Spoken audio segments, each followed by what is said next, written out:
دل کی دو بیماریاں ہیں، دل کی دو بیماریاں، اگر یہ دو بیماریاں دل کو لگ جائے تو دل خراب ہو جاتا ہے، یہ طے ہے۔ دو بیماریاں دل کو لگ جائیں تو دل خراب ہو جاتا ہے۔ جیسے بعض بیماریاں بدن کو لگ جائے تو بدن تباہ ہو جاتا ہے، ہلاک ہو جاتا ہے انسان، اسی طریقے سے اگر قلب کو، دل کو دو بیماریاں لگ جائے تو دل خراب ہو جاتا ہے، ایک ریا اور دوسرے تکبر۔ یہ دل میں نہیں آنا چاہیے کبھی، ریا اور تکبر، دکھاوا، کوئی نیکی کا کام کرے اور مقصود دکھاوا ہو، یہ ریا ہے۔ اور کبر، اپنے حسن پر کبر، اپنے علم پر کبر، اپنے عمل پر کبر، اپنے مال پر کبر، اگر یہ تکبر آ جائے اور ریا آ جائے تو آدمی کا دل خراب ہوا۔ اللہ تعالیٰ نے ان دونوں بیماریوں کا علاج بتایا، ایاک نعبد میں ریا کا علاج ہے اور وایاک نستعین میں کبر کا علاج ہے۔ اس لیے کہ جب آدمی اللہ ہی کی عبادت کرے گا تو ریا کہاں رہی؟ جب اس نے کہا کہ اے اللہ ہم تیری ہی عبادت کرتے ہیں، کسی اور کے لیے نہیں، کسی اور کی نہیں، تو ریا ختم ہو گئی، اور تجھی سے مدد مانگتے ہیں۔ اب جب مدد مانگنے والا کسی سے مدد مانگے گا تو اس کے اندر تکبر کہاں ہوگا؟ تو ایاک نعبد سے ریا کی بیماری کا علاج کیا گیا، وہ ایاک نستعین سے تکبر کا جو بہت بڑی بیماری ہے اس کا علاج کیا گیا۔ لہذا آدمی کو اللہ کی عبادت اور اس کی مدد سے کبھی بھی غافل نہیں ہونا چاہیے۔ عبادت کرے تو صرف اللہ کی، اور مدد مانگے تو صرف اللہ سے۔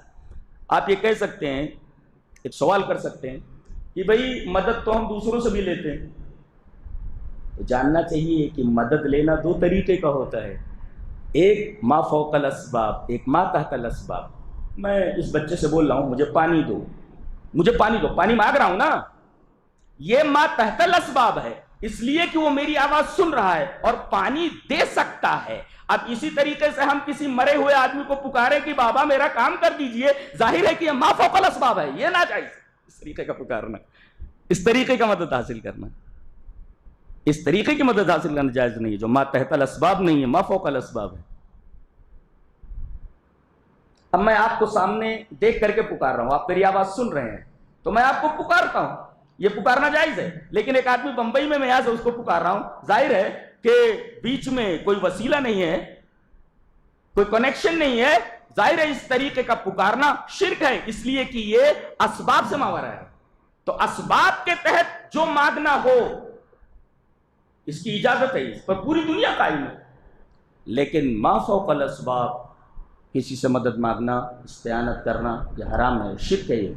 تو ایاک نعبد و ایاک نستعین، ہم تیری ہی عبادت کرتے ہیں۔ اچھا کب تک؟ کب تک یہ عبادت کا سلسلہ کب تک جاری رہنا چاہیے؟ ایک آیت کریمہ میں فرمایا گیا وَاعْبُدْ رَبَّكَ حَتَّى يَأْتِيَكَ الْيَقِينُ، اپنے رب کی عبادت کرو یہاں تک کہ تمہارے پاس موت آ جائے۔ پتہ یہ چلا کہ عبادت کا یہ سلسلہ موت تک دراز رہنا چاہیے، موت تک ممتد ہونا چاہیے، زندگی کی آخری سانس تک اللہ تبارک و تعالیٰ کی عبادت سے آدمی کو غافل نہیں ہونا ہے۔ یہاں موت کو یقین کہا گیا ہے، اس لیے کہ دنیا کی ہر بات میں اختلاف ہے، ایک پر سب کا اتفاق ہے کہ مرنا ہے۔ مسلمان سے پوچھئے مرنا ہے، بولے مرنا ہے، کسی کافر سے پوچھئے بولے مرنا ہے، کہ ہندو سے پوچھئے مرنا ہے، عیسائی سے پوچھئے مرنا ہے، سکھ سے پوچھئے مرنا ہے، بچے سے پوچھئے مرنا ہے، جوان سے پوچھئے مرنا ہے، بوڑھے سے پوچھئے مرنا ہے۔ یہ ایک ایسی چیز ہے جس پر سب کا اتفاق ہے، اسی وجہ سے موت کو یقین کہا گیا۔ وَاعْبُدْ رَبَّكَ حَتَّى يَأْتِيَكَ الْيَقِينُ، أَيْ يَأْتِيَكَ الْمَوْتُ، یعنی اپنے رب کی تم عبادت کرو یہاں تک کہ تمہارے پاس یقین آ جائے کہ جس میں کسی کا اختلاف نہیں ہے، اس لیے کہ یقین کے اندر شک نہیں ہوتا۔